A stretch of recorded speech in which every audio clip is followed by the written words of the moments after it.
Digital streams of income harness the power of online platforms to generate revenue with minimal ongoing effort after the initial setup. E-commerce, through models like dropshipping and print on demand, allows entrepreneurs to sell products without handling inventory or shipping logistics. Affiliate marketing offers a way to earn commissions by promoting other companies' products, relying on a strong online presence across blogs, social media, and websites. Content creation, such as YouTube channels and blogs, provides monetization opportunities through ads, sponsorships, and merchandise, driven by consistent, high-quality content. Additionally, selling digital products like ebooks, online courses, and printables on platforms like Amazon Kindle and Etsy ensures ongoing revenue with minimal post-creation effort. Other avenues, including selling stock photos and videos or developing mobile apps, offer income through royalties, purchases, and ads. By identifying a niche, planning strategically, and producing quality content, individuals can create sustainable passive income streams in a number of different ways.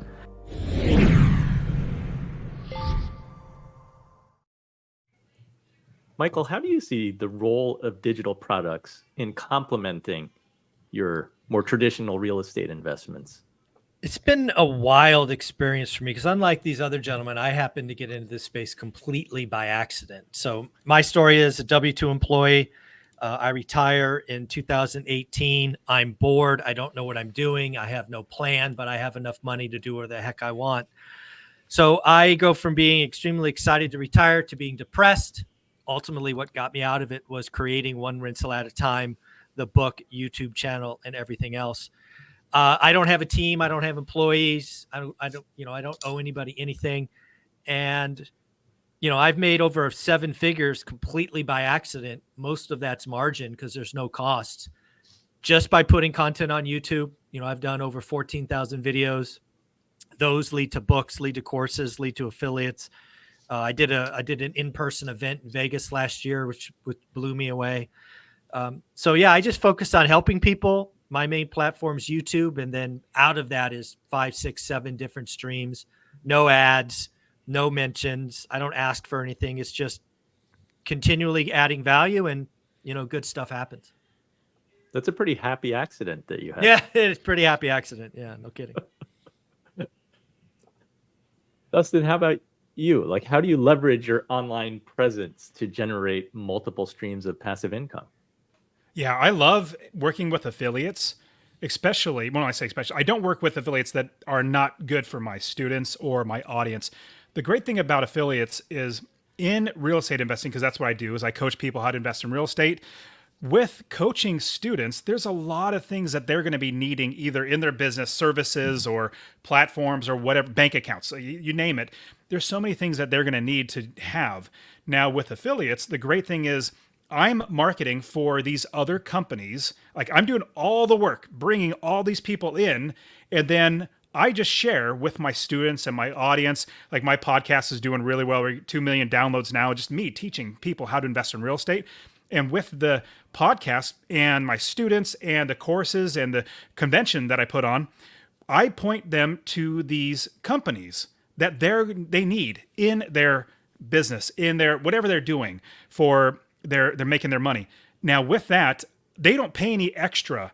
And instead of this company, let's say pick affiliate number 1, they're paying for marketing through me. They're paying me for the marketing, but it only comes when I actually get somebody to sign up. So it's a huge win-win for everybody. Win for the company because they get a customer. Win for me because I make a little bit, not a lot, but a little bit of money when I send somebody to them. And it's a win for my students that they now have a fantastic service that they can use in their business. I'll give you a quick example. Creating an LLC.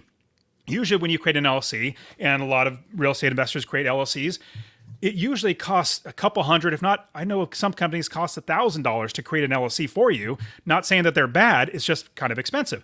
I have one company that I am an affiliate for that it's $29 for this company to create an LLC for my students. And I think I make like $150 every single time somebody creates an LLC. So it's a huge win for my students. They get the LLC that they need. The company, it's a huge win for them because they get another customer. And then it's a huge win for me because I make money. So with affiliates, I figure out ways as best I can to put them through the blogs, like put the links, or ways for people to find them through my blog, through the podcast, even in books. I have some in my books as well. And with that, everybody wins. That's one great thing about affiliate marketing is everybody wins. That's a great one. They say that the riches are in the niches. So MC, since you mentioned that you have books studying, like which niches are greatest? Like what are some of the most lucrative niches that you've identified? There's a lot of them. I think any niche can be lucrative and any niche can do well. Since we're on the digital kind of niches, I found an extremely interesting one of music royalties. So just like book royalties, there's actually songs and albums of artists that you can buy in a marketplace. And you own the rights to those songs, and you get paid royalties every single time that song plays. Now, why would an artist sell a song or an album?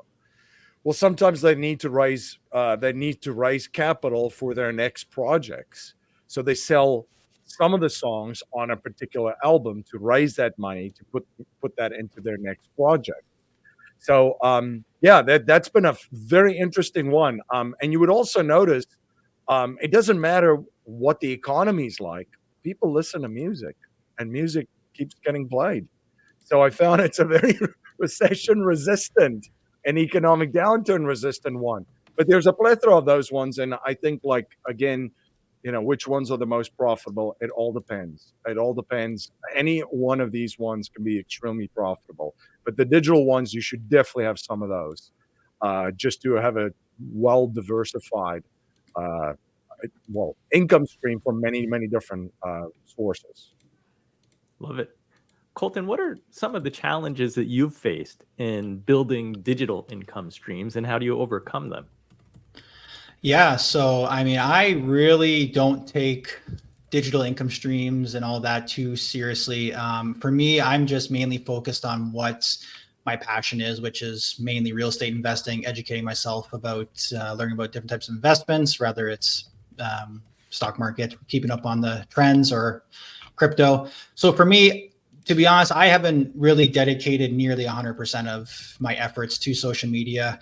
Much like Michael, mine kind of started by accident. I started making videos because I want to go back 20, 30 years from now and look at what I've accomplished in my life.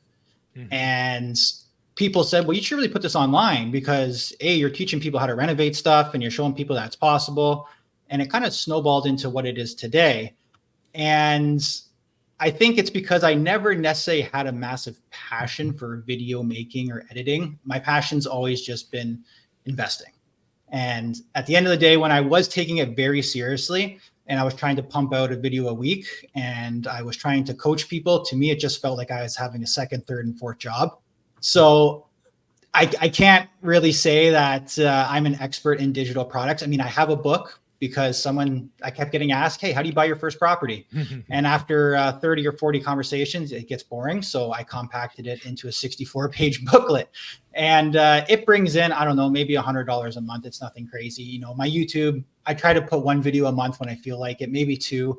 It maybe brings in $100 a month. It's nothing crazy. But again, it's because I don't put the effort really into it. I probably should, because I do think my lifestyle that my wife and I have built is pretty incredible, considering, we traveled for 5 or 6 months out of the year last year. We're going to do that this year. We've seen tons of amazing places. But for me, it's more or less doing what I want to do. I worked my butt off in my early 20s so I can do whatever I want. And that's just the motto I live by. I love it. Great insights. Let's move on to our next segment.